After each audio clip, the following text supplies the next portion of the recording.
Hello Tangam, welcome to GullyClassroom. This is the second lecture in the unit Lifelines of National Economy, Chapter 7 in Geography, 10th CBSE Geography, Chapter 7, Lifelines of National Economy, and this is the second lecture. This lecture is completely in English.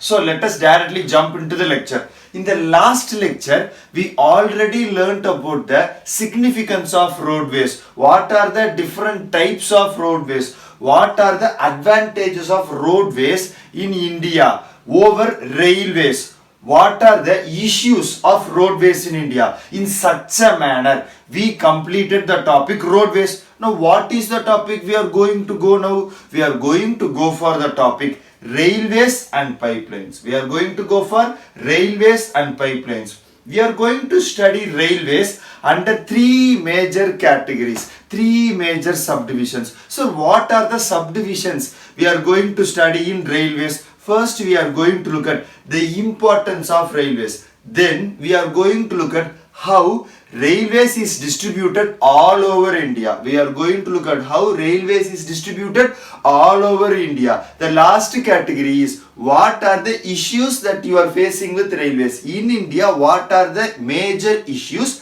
faced by railways? These are the three major subtopics we are going to study in railways. Let us go for the first topic, importance of railways. What is the importance of railways? Railways is the principal mode of transportation for freight as well as passengers. What is principal mode? It is one of the main modes of transportation. It is a mode of transportation where majority of the passengers are being transported from one place to another. So what is freight transportation? Freight is when goods, usually industrial or consumer based goods, are transported in bulk quantities, which means they are transported in large quantities from one place to another, usually from a place of production to a place of consumption. It is called as freight transportation. Okay, so such types of transportation are usually handled by the railways. Okay, what is the major advantage of the railways, sir? Large and bulky goods that weigh so many tons of kilos, that are heavy, that are bulky, can be transported from one place to another place through large distances using railways. Also, railways can be used for multiple purposes. What are the multiple purposes that railways are used for? Railways can be used for tourism. You can use railways in order to tour the country. You can use the railways in order to visit temples, pilgrimage. Also, railways can be used for business purposes. Because of such activities, the railways bind the economic life of the country. They help to tie down the entire economic activity of the country. So what else can you tell about railways? For the past 150 years, railways have been acting as a integrating force. What is integrating force? A joining force. For the past 150 years, railways have been acting as the integrating force in the country, because railways is helping not just in industrial goods transportation. Also, railways is used for transporting a lot of agricultural produce. Because of such transportation, because railways is making it very easy for transporting bulk goods, it is accelerating the growth of industry as well as agriculture. So it is accelerating the growth of industry as well as agriculture. These are the importance of railways in India. These are the significance of railways in India. Okay, now let us look at railways distribution.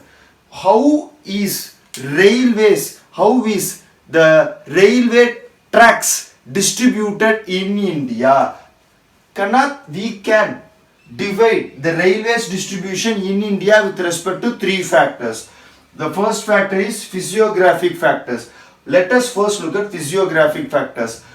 looking here in the board, I want you to imagine. Can I kindly listen?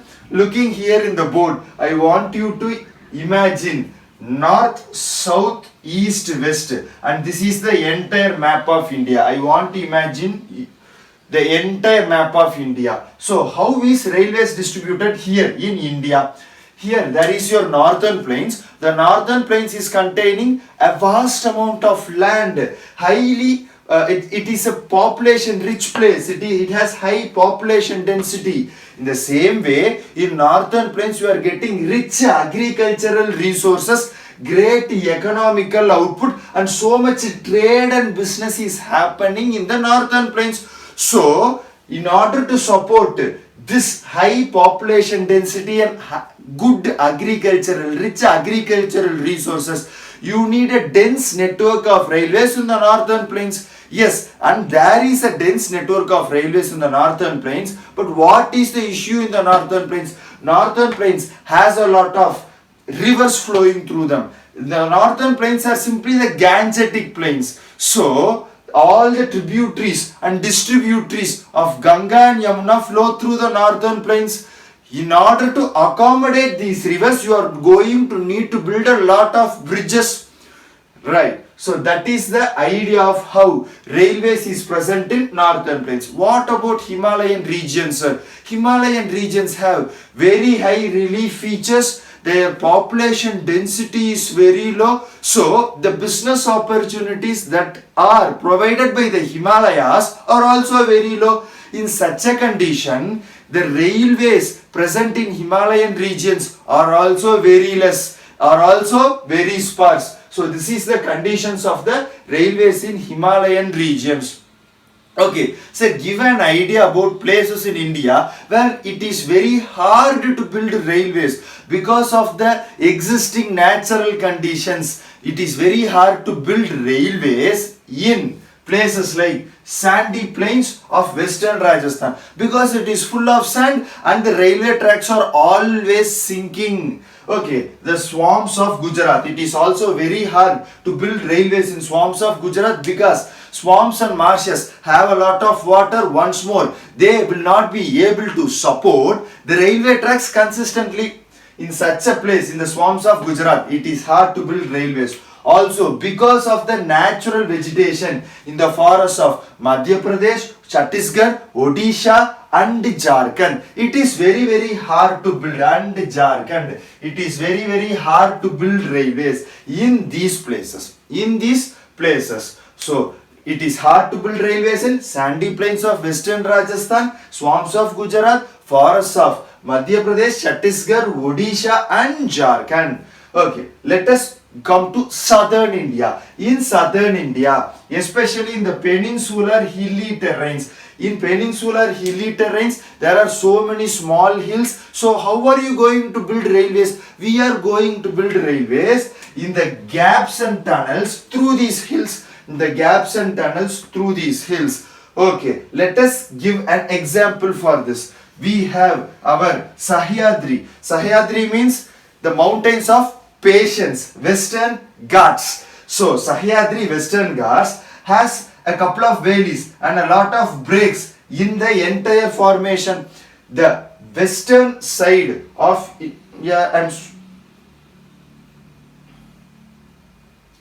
the western side, sorry, I slightly got distracted. The western side, the Western Ghats holds a place of important economic and business opportunity. The Western Ghats holds a place of very high economic and business opportunity. Here, the entire place is connected by Konkan railways. So, the Konkan railways is helping for the movement of passengers and goods in this particular Western Ghats. In the western coastal region, Konkan railways is playing an important role in the movement of goods and passengers, as this is a very important economic and business place. What about the issues here, sir? Because the railways have to be very near to the coast. What are the issues faced by the Konkan railways? There are a lot of landslides that are happening in the Konkan railway regions. Also sinking of tracks. What is sinking of tracks? Tracks get pulled into the mud. Tracks get pushed into the mud because of the heavy railways constantly flowing through them. Tracks get pushed into the mud because of the constant flow of railways flowing through them, and this is called as sinking of tracks. These are the different types of distribution of railways in India. We looked at a couple of very good examples. We looked at Gangetic Plains, Northern Plains, we looked at Himalayas, we looked at Konkan railways, and we also looked at a couple of places where it is very hard to build railways. Now you will ask me, what are the major issues with respect to railways, sir? Come on, Kana, I will talk to you about the major issues. What are the problems facing your railways? Okay, yeah, it is our railways, not just your railways. So, passengers are traveling without tickets. In the same way, theft is happening and the passengers are doing damage to the railway property. This is creating a economic loss for the railways, and because railways is one of the largest undertakings of the Indian government, indirectly it is hurting our tax money and our property also, because public property is basically citizens' property. Okay, and people are pulling chains unnecessarily and causing a lot of delays, and this in result is causing heavy damage to the railways. So these are the major issues with respect to the railways. Thievery, people doing damage to railways property, passengers traveling without tickets, and people pulling the chains and stopping trains unnecessarily. So we have studied railways under 3 topics. We just looked at the importance of railways, how is railways distributed in the entire country, and also we looked at what are the issues that need to be improved with respect to the railways, Okay, now let us go for the next topic, pipelines. Pipelines is a new type of transportation that is being advocated in this present scenario. Okay, what do pipelines transport? Pipelines transport in majority water to cities and industries. So water needs to be transported to cities and industries for various purposes. For that, pipelines are used. But this is not the only thing that pipelines are transporting. What are the other things? Pipelines are transporting crude oil, also they are transporting petroleum products and natural gas. These things are transported from oil and natural gas fields. Where are crude oil, petroleum products and natural gas being produced? Where are they making them? They are making them in oil and natural gas fields. So these things, crude oil, petroleum products and natural gas is being transported from oil fields to the places where you are using them. Where are you going to use petroleum products and crude oil? In refineries, in fertilizer factories and big thermal power plants. So the crude oil, petroleum products and natural gas is transported from the fields to the refineries. Simply put, from the fields to the refineries. Sir, how are they transported? Let us say you are getting some solid substances. How will you transport solid substances through a pipeline? You will convert them into a slurry. What is the meaning of the word slurry? S-L-U-R-R-Y. Slurry means a sludge. S-L-U-D-G-E. Sir, this is very bad. Why, Kana? I don't know the meaning of the word slurry. Okay, for that you are telling another unknown word. Kind of sludge is nothing but a semi-solid material where water is mixed. In order to convert a solid into a semi-solid, in order to convert it into a material that can be pushed through a pipeline. That is basically a sludge. Sludge is a mix of a solid and water with the help of because a sludge can be pushed through a pipeline. So solids are transported as slurry through the pipeline. Okay, sir. Give me the major advantages and disadvantages of the pipeline. The initial laying cost of the pipeline is always very high, but subsequent maintenance costs are very low. I am repeating myself. The initial cost of the pipeline is very high. The pipeline is very high, but Because the maintenance cost of the pipeline is very, very low. The subsequent running cost is minimal. The subsequent running cost is minimal. Okay, sir. And also in pipeline, when you are transporting something, there are no transshipment costs and delays. What is the meaning of transshipment costs? When you are transporting a material from one place to another place, let's say you are transporting 10 tons of petroleum products from one place to another place, you are putting it in a vehicle and transporting it, so there will always be a delay, and because that vehicle is moving through the traffic, it can get stuck in traffic jams, so it will result in a delay and also some wastage of money in transporting the material from point A to point B. But in pipelines, initially there is a cost in laying down the pipelines, obviously, but once you have laid down the pipelines, there is very less cost involved. Okay, so these are the major advantages and disadvantages with respect to the pipelines. Okay, sir, what are the major pipelines that are right now operating in India? Kana, we can have three major pipelines that are operating in India.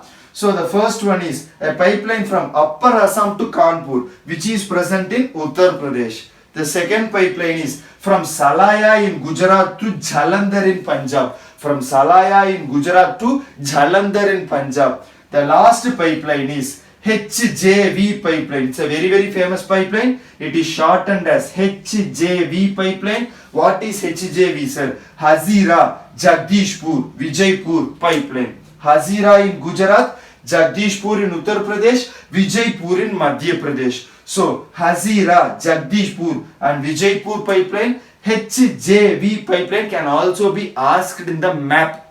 It has precedence. It has been asked in the map. So while discussing map questions, I will teach you how to mark HJV pipeline. Hazira in Gujarat, Jagdishpur in Uttar Pradesh, Vijaypur in Madhya Pradesh. H, Hazira, J, Jagdishpur, V, Vijaypur pipelines. Okay, that is more or less the end of this particular lecture. Yeah, and this is a very new attempt where I am going through the complete unit in English. This is the way the subject is meant to be taught, right? You guys are learning in CBSE board, so you need to have a acceptable quality of English. Hopefully, I hope you guys have enjoyed this lecture. Yeah, if you like this lecture, spread the word to your friends. Subscribe. Obviously, click the bell icon. Yeah, cheers. Happy studying, Kana. Thank you, Tango. Happy studying. Cheers.